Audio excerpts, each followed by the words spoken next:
ماجدة، أهلا وسهلا فيك معنا الليلة. أهلا فيك. بالبداية اليوم هيدي الحلقة منا لماجدة الرومي الفنانة، اليوم هي لحليم الرومي. رح نتعرف عليه من خلالك اليوم. أنت الجيل الثاني، يا ريت فيك تخبرينا بالبداية عن أصل عائلتكم بيت الرومي. نحن من سور أبا عن جد، وكانوا جدودي عندهم مراكب وكانوا يسافروا، كانوا يروحوا على بلاد الروم، ومشان هيك كانوا ملقبين بالرومي. يعني أنا اسمي بالتذكرة ماجدة حليم الرومي برادعي. نحن من بيت البرادعي من سور، وهيدي عائلة شديدة الارتباط بهالمدينة، عائلة كتير كبيرة من سور، بس نحن ملقبين بالرومي.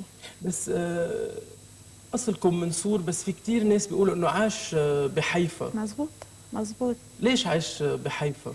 بفلسطين البابا تحديداً. خلق سنة 1919 بسور، وسنة ال21 قرر جدي يترك سور لحيفا، لأنه بعد الحرب العالمية الأولى كانت ظروف العالم صعبة كتير، فقرر أنه يروح مع كتير لبنانية كانوا بيروح يشتغلوا بفلسطين.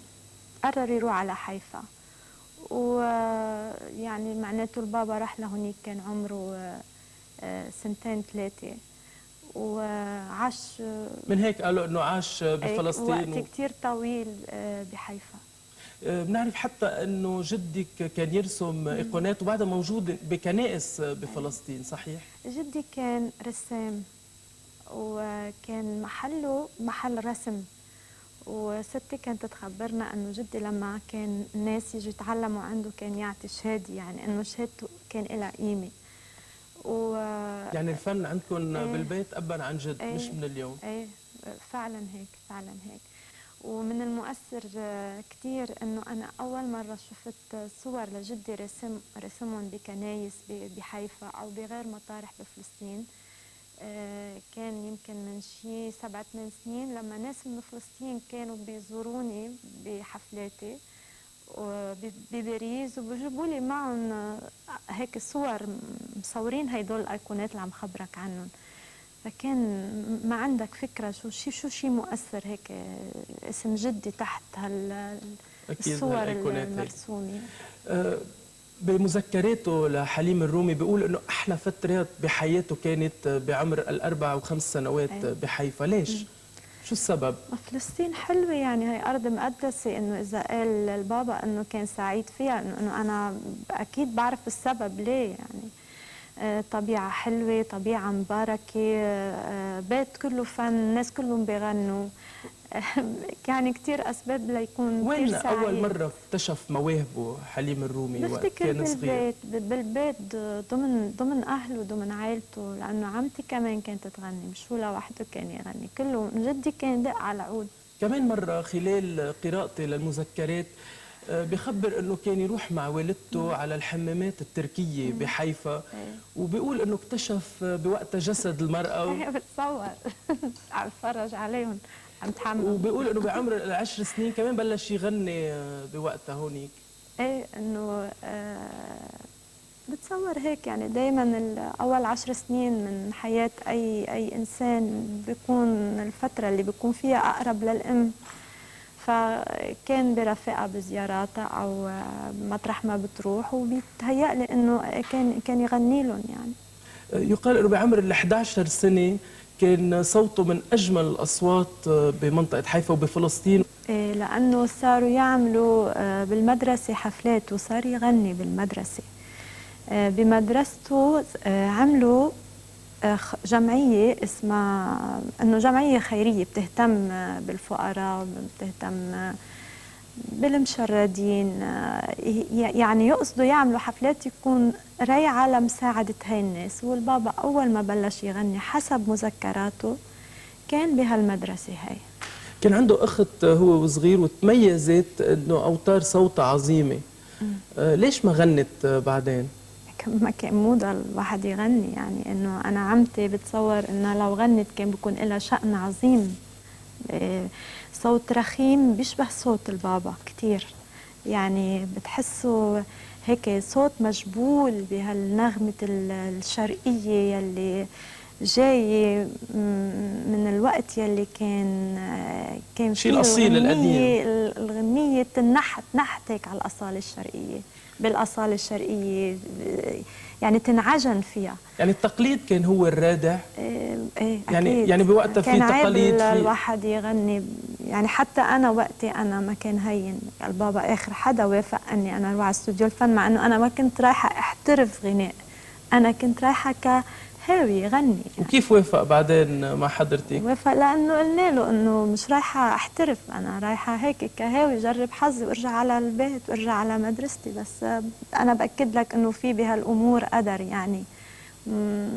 أنا أكيد من هالموضوع. قد ايه صحيح إنه لو نعطاها فرصة كانت يمكن اليوم بمستوى أم كلثوم؟ ما بعرف إنه كمان في غير موضوع الموهبة، في موضوع أنا بلاقي الحظ اللي بينحط على حياة الإنسان والسعي لإله. ما بعرف قد ايه كانت بتكون مثل أم كلثوم، بس اللي بقدر أكد لك إياه إنه صوت عمتي صوت مهم كتير.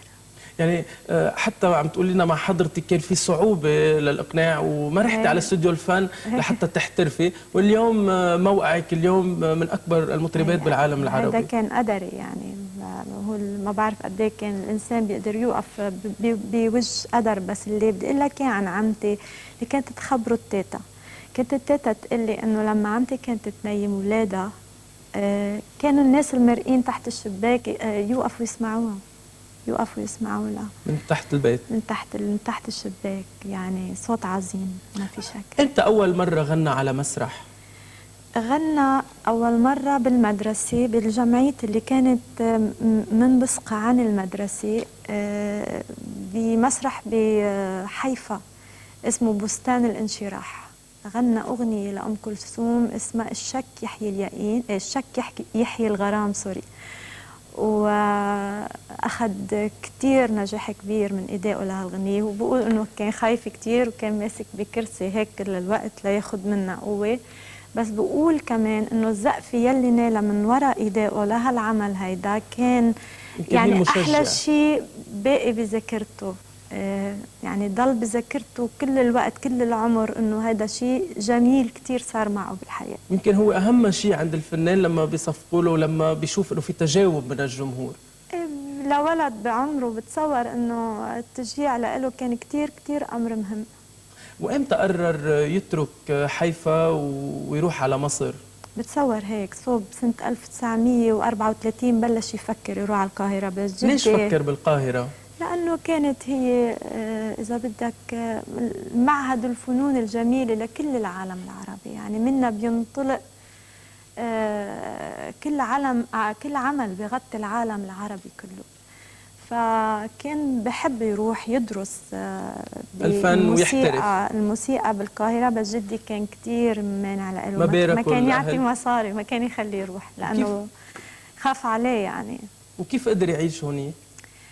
كيف قدر يعيش هنيك؟ بالأول ما مش الحال، جرب كتير مرات. 1936 جرب، كانوا بلبنان عم بيصيفوا بيت جدي وكان عم بيغني بسهرة بهالأوتيل نزلوا فيه، كان اسمه أوتيل الأهرام ببيت مري. وبعدين كان بيغني مع أهله وأصحابهم. فجأة بيجي لعنده شخص اسمه منير دلة. منير دلة بيسمع صوت البابا وبيشجعه يروح على مصر. هو كمان كان طالب حقوق هالشخص هيدا. وتاني سنة بيعرف البابا انه منير دلة بأوتيل حجار ببيت مري، لا سوري بسوق الغرب. سوق الغرب؟ ايه بسوق الغرب. فبيجي البابا لعنده ومنير دلة بيعرفه على شخص اسمه القسماوي باشا. القسماوي باشا بيسمع صوت البابا وبقول له انت لازم تروح على القاهرة حتى تدرس الموسيقى مثل ما لازم تندرس. وهيك اتفقوا يعني. سنة ب4 تشرين الثاني سنة 1939 البابا راح على باخرة اسمها زعفران من ميناء حيفا لميناء بورسعيد، وبعدين أخذ الترين على القاهرة وراح عند منير دلة وبقي عنده بالفترة الأولانية. وكان عنده مشكلة إنه المصاري اللي كان معه صاروا رح يخلصوا. فعند القسماوي باشا يعني بيطلب منه يساعده ليلاقي شغل، وبيشتغل بمخازن وزارة المعارف المصرية. يعني مرق بفترات صعوبة كثير أكيد يعني بس كان هو مقرر أنه يشتغل ويتكل على نفسه، وأنه هيدا مش غريب على طبع بيي. أنا مثل ما عرفته كان عنده نوع من التصميم رهيب، أنه بس بده الشغلة خلص بحط فيها كل إرادته. اشتغل بالمخازن تبع وزارة المعارف المصرية ب2 جنيه بالشهر، وكانوا هيدول يكفوه ليعيش بغرفة متواضعة ويكفي علمه بمعهد فؤاد الأول اللي صار معهد الموسيقى العربية. يعني غريب انه كيف والده ما كان، يعني هو فنان واذا بدك تشكيلي بوقت حتى للشباب كمان كانت شغله من المحرمات يمكن الفن. ايه. وعلى الباخرة اللي كان رايح عليها إلى القاهرة يقال أنه في سيدة عجوز تنبأت له بنجاح عظيم. بتعرفي شيء عن هالخبرية هيدي؟ لا.